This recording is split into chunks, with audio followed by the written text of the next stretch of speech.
We're living in a world that is constantly, and I mean constantly, testing our hearts.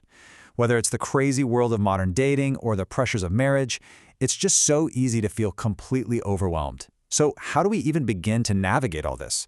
Well, this explainer is designed to be a kind of roadmap. We're going to draw from therapeutic wisdom and timeless Islamic principles to help heal those inner wounds and build a life that's genuinely full of purpose and peace. Wow, this right here, this is a sentence therapists hear all the time. It's the sound of pure exhaustion. It's that feeling you get after you've been ghosted or catfished or just let down one too many times. It's that deep, aching hurt that makes you want to just build walls around your heart instead of bridges. And if you've ever felt that, you know it's not an overreaction. It's a signal, a really important one, that your heart needs some serious care. And that leads us to a really core idea for our journey today. So many of us, we kind of hope that marriage will be the thing that finally fixes our broken parts. But here's the truth. Marriage doesn't heal you. It reveals you. It's like a giant mirror reflecting all the unprocessed wounds and old patterns that we've been carrying around for years. So what does that mean? It means that challenges themselves aren't the problem. They're actually an invitation to start a much deeper inner journey. Okay, so our first step is to really understand what life is revealing. When these challenges pop up, what are they actually showing us about what's going on inside? What is all this emotional baggage that just keeps coming to the surface? Emotional baggage isn't just a catchy phrase. It's the real, unresolved pain that we all carry. And honestly, these experiences are incredibly universal. It could be trust issues from a relationship that ended badly, or maybe wounds from a childhood where love felt kinda inconsistent.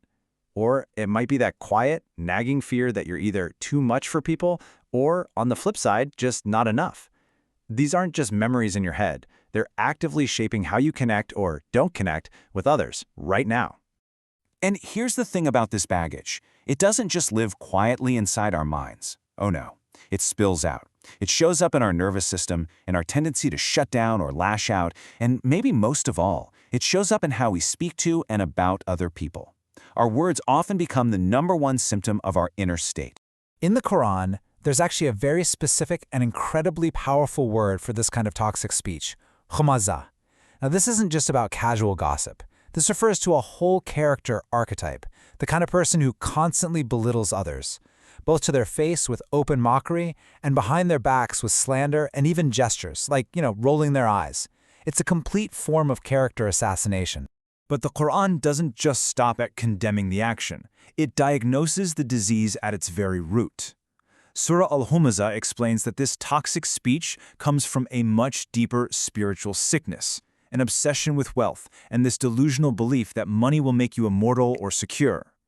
The slander isn't random. It's the overflow of a heart that's just filled with arrogance and materialism.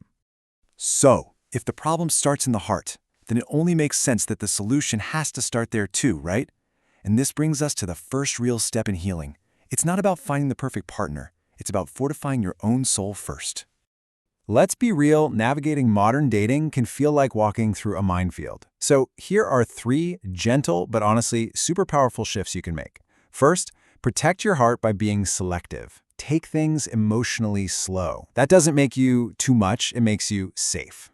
Second, learn to trust your ruah, your soul's intuition, more than any dating algorithm. If something feels off, listen to that feeling. And finally, do the inner work to heal your fear of rejection. That way you can show up to a relationship to share your incredible worth, not to try and prove it. This quote just captures the essence of this principle so beautifully. Guarding your heart isn't an act of fear or pessimism. It's a profound act of faith. It's about recognizing that your heart is this precious trust. And when you honor that trust, you are inviting divine guidance and protection into your life. Your path literally becomes safer because you've secured your inner world first.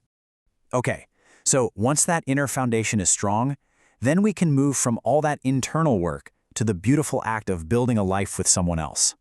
But this too has to be done with intention and a much higher purpose. You see, in Islam, marriage is understood as something way, way deeper than just a social contract. It's not just a legal agreement designed for your own personal fulfillment. It's a sacred covenant. It's a form of worship. It's a path to tranquility. This means the entire foundation is completely different. The goal isn't just about personal happiness. It's about pleasing God together. This quote just gets right to the point, doesn't it? The Islamic process of courtship, with its emphasis on involving family and maintaining dignity, isn't about being restrictive. It's about honoring the sacredness of the two people involved. It's about recognizing that our young men and women are, quote, more precious than your mind can imagine. The whole process is designed to protect that value, not to, test drive a product.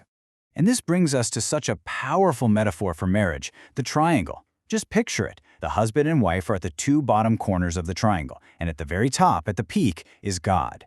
Now, as both partners strive in their own spiritual journeys to move up, to get closer to God, what happens? They naturally and just inevitably draw closer to each other. That shared spiritual purpose is what truly cements the bond. Of course, even in a marriage that's built with so much purpose, there are still going to be challenges. And one of the biggest fears people have is conflict. But what if we've been looking at it all wrong? This is the question that just haunts so many couples, right? We're often conditioned to believe that a good, healthy relationship is one without any fights. So any disagreement feels like a huge sign of failure, like a crack in the foundation. But honestly, that's a dangerous myth. And here's why it's dangerous. Avoiding conflict, while it might feel peaceful in the moment, is like a slow poison to the relationship. When issues aren't discussed, they don't just magically disappear. They linger under the surface, building up resentment and slowly but surely eroding that emotional intimacy. The healthiest marriages aren't the ones without conflict, they're the ones that have learned how to navigate it with care. So the goal isn't about winning the fight, it's always about repairing the connection. And this three-step framework is so incredibly practical. First, regulate. Take a break. Calm your body down before you say something impulsive. Second, reflect. Ask yourself, okay, what was really going on for me there, underneath all the anger? And finally, reconnect. Approach your partner not to restart the fight, but with the one and only intention of healing the bond between you. So, how does all of this actually tie together? This whole journey of healing ourselves and our relationships isn't just some isolated project. It's actually part of something much, much bigger. Everything we've talked about, recognizing your emotional baggage, guarding your heart, building a purposeful marriage, and handling conflict in a healthy way, these are not separate tasks on a to-do list. They are all interconnected acts of worship. They're all steps on a path towards spiritual wholeness and closeness to God. And this quote right here, it gives us the absolute perfect metaphor. Just like millions of people go on an outward pilgrimage to a physical place, this journey of self-improvement and healing is its own kind of sacred travel. It's an inward pilgrimage to cleanse the heart, regulate the emotions, and reconnect with your divine purpose. You are preparing your heart to be a place of peace. And so that leaves us with this final, critical question. Your heart is an Amanah, a sacred trust from God. It is the most precious thing you have to give. So before you give it to a partner, a friend, or even to the anxieties of the world, ask yourself, are they worthy of this trust? And maybe most importantly, are you entrusting it first and foremost to its creator?